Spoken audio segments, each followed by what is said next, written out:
Bet tas jau ir normāls jautājums, ka tu vari prasīt, hei, nu, tā kā, ok, mēs uz šādu algu, uz cik ilgu laiku tas ir? Vai mēs to pēc kaut kāda laika pārunājam, vai man ir iespēja uz augstāku, uz izaugsmi, un kas man ir jādara?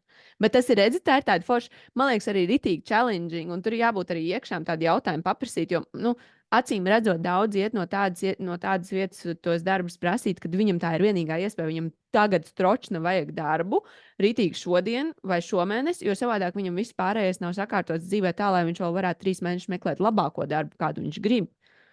Jā, bet tā ir itī sūdīga pozīcija. Nu, es tieši gribēju to teikt arī, ka mēs, nu, Tāpēc neiet prom no darbiem, ja jums nav backups. jā, Tā kā ejiet uz intervijām, bet backupojot naudu, lai jūs pēc tam varat iet un vienkārši izvēlēties. Tāpēc tas ir kaifīgs process vispār, izvēlēties, kur es gribu strādāt. Jo, piedod, ka es tev pārtraucu, vienkārši atceros, tikko arī foršs bija tāds. Nu, vienam Instagramā bija tāds pie charts uztaisīts, tas aplīts, ja, kur ir sadalīts laiks, tur 7 stundas gulēšanai, es neatceros, tur, cik tur stundas ar ģimeni, 6 stundas darbam un 3 stundas sev. Ja. Un arī kaut kas cits bija, tā arī jau CEO, viņš bija teicis, ka viņš tā, paskaties, izrēķiniet vienkārši stundu skaitā, cik stundas dienā jūs pavadat darbā. Un tad, kad jūs izrēķināt to uz gadu griezumiem, uz gada mēnešu, vispārējo griezumu lielo, jūs paskatāties to lielo summu, tā kā tās stundas, ko jūs pavadat, jums ir jābūt atbildīgiem, kur jūs viņus pavadat. jā, Tas nav tā, hei, es whatever, kur. Paga, tu lielāko dienas daļu tur pavadi. Tie ir tie cilvēki, ar kuriem tu pavadīsi kopā savu dzīvi.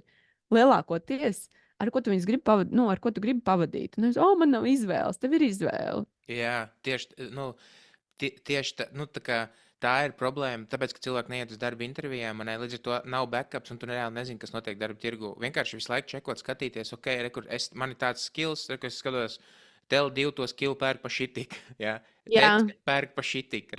Baigi forši, kāds saka, tik pērk pa tik. Jā, LMT, manu skillu pērk pa tādu summu. Ok, varbūt es varētu iet pie viņiem pārdot savu skillu, un tu aizvien viņiem pārdot savu skillu / laiku. Un tas tajās darba intervijās vai arī pārdošanā vispār, jebkur, zin kā, vienkārši izmisumu ritīgi var just. To vienkārši tev pilnīgi mainās enerģija. Piekritīsi visam. Vai jūs esat gatavs strādāt virsstundas? Jā. Vai jūs esat gatavs strādāt par mazāku apmaksu? Jā. Jā, bet arī tie darba devēji jau tajā brīdī, kad viņi jūt, ka tu esi izmisumā, viņiem jau arī nav baigā interesi. Iedomājies, tu ej uz kaut kādu ritīgi lielu krūtu vakanci, un vienkārši tu pilnīgi visam piekrīti, un tu esi gatavs vienkārši darīt visu, ko viņi tev liek, un jā, davai, es strādāšu, man vienalga, ka tikai es to darbu dabonu no sērijas. Vienkārši izmisums nepārdod. Jo vairāk tev pofīgi, jo lielāka iespēja, ka tu pārdos. Jebko noprezentēsi sev darba intervijā, pārdos savu produktu pakalpojumu, ja viņi redz, ka tev tas nav pēdējais salmiņš. Vienkārši viņš var aiziet citur. Mēs gribam viņu, viņš negrib nākt pie mums. Viņš tur skatās vēl 3 opcijas. Izskatās, ka šitais čals varētu būt ritīgi labs speciālists. Davai, mums jādabona viņi ir, ņemam viņu. Jo viņiem jau arī ir interesanti, ka tur ir sakarīgs cilvēks, tāds, kāds viņiem ir vajadzīgs pēc visām prasībām. Un īstenībā tas, ko tu teici par to, ka tev jautā, kā tu plāno savu dienu, kā tu raksti savus piezīmes vispārējo. Iedomājies, tu droši vien, zin kā, ja saprot tavas vērtības, kā tu to visu dari, kā tu reāli operē ikdienā, gan jau, ka mēs tev iemācīsim arī programmēt. Galvenais, ka ar tevi ir forši strādāt, tu vari izdarīt lietas laikā, tev ir forša attieksme, tu māki plānot savu laiku, savas prioritātes, visu pārējo mēs tev iemācīsim. Un zini, kas bija labākais? Ja tev nav pieredze, kāds bija mans labākais teksts? Iedomājieties, jūs varēsiet man iemācīt tā, kā gribat, lai es strādāju. Tā kā jūs gribat, lai es strādāju. Man nebūs nekāda iebilduma, man nebūs pēc manas pieredzes šis strādā labāk, vajag šitā darīt. Es neko par šo tēmu nezinu. Par programmēšanu, tāpēc jūs mani varat mācīt tieši tā, kā jūs gribat, lai es strādāju. Un tas arī tā kā pārvērst to rītīgi, to mīnusu, ja pat tev nav pieredzes par to, ka jūs varēsiet tieši, jo daudz, cilvēkiem negribās klausīties visā šitajās, bet tev vajadzētu darīt šitā, vajadzētu darīt tā, ja tu neesi menedžers, jā. Ka tev tur kāds apakšā. Tagad mainīs viss, kā jā. Taču aizver muti strādā.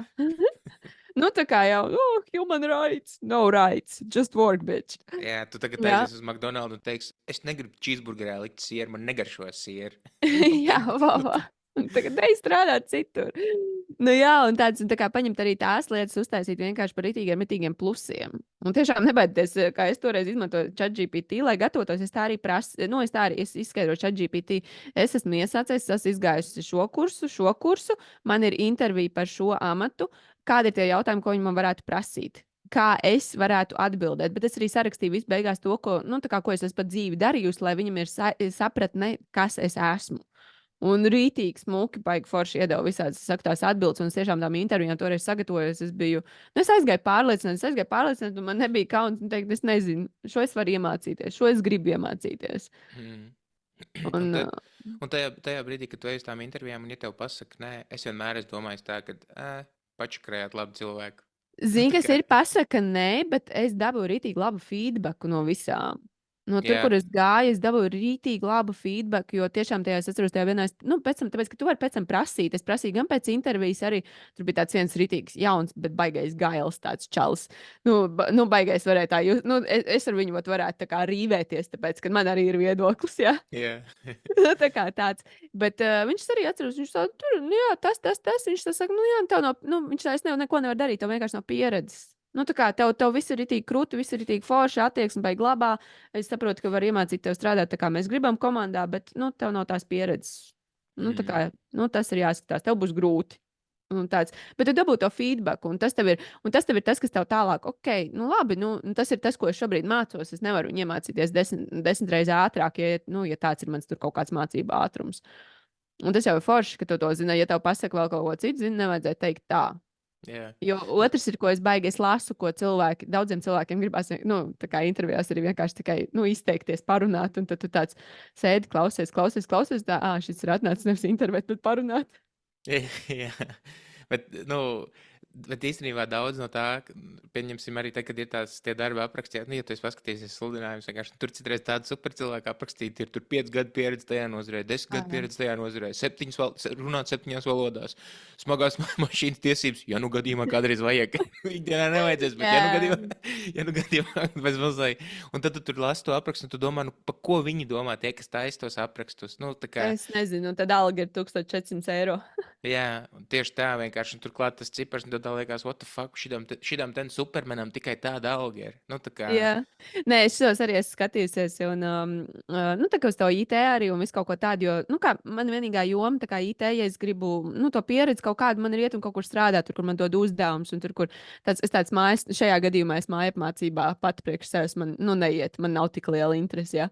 Tā aiziet strādāt, nu, tā kā, ok, tu kaut ko tur ņemies, kaut ko daries, tu kaut kā, nu, tev ir arī tas feedbacks, tev ir kāds, kurš tev palīdz, un tāds, un es arī esmu skatījusies tiem visādiem, citreiz vienkārši tāds, ka, nu, bet nē, es negribu tās nenormālās stundas dienā, un tas jau arī ir forši godīgi pret sevi paskatīties. Nu, nē, šis nav priekš manis, tā kā tu saki, tās supermena spējas, varbūt tev viņas arī ir, bet tu vienkārši negribi, varbūt tu negribi braukt uz ofisu. Skaties tikai un vienīgi remote darbus. Vai arī tā kā tu teici, tur iepriekš, ja tu gribi, lai tev kāds apmaksā mašīnu, tad skaties, lai tev ir tas mašīnas darbs, tikai arī pirms tam izrēķini, vai tas tiešām ir izdevīgākais. Varbūt izdevīgāk ir savu mašīnu un citādāks darbs, kas tev ir izdevīgs. Jā, un tas tāds, man liekas, tam ir jābūt tādam arī kaut kādā ziņā ilgtermiņa lēmumam, jo, tā kā es saku, ja tu pasties uz to savu laiku, kā es viņu pārdošu un kā es dzīvošu savu dzīves daļu lielāko, kur es strādāju, tad tas ir svarīgs lēmums.